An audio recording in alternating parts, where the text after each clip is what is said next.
ഒരു ഇടവേളയ്ക്ക് ശേഷം ചൈന ഉൾപ്പെടെയുള്ള ഏതാനും ഏഷ്യൻ രാജ്യങ്ങളിൽ കോവിഡ്-19 വീണ്ടും തരംഗമാവുകയാണ്.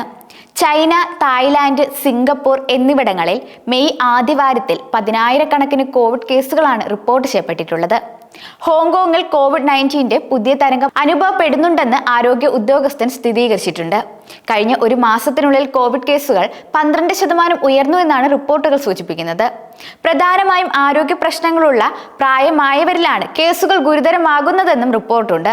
ഈ സാഹചര്യങ്ങൾ കണക്കിലെടുത്ത് ജനങ്ങൾ ജാഗ്രത പാലിക്കണമെന്നാണ് ആരോഗ്യ വിദഗ്ധർ നിർദ്ദേശിക്കുന്നത്.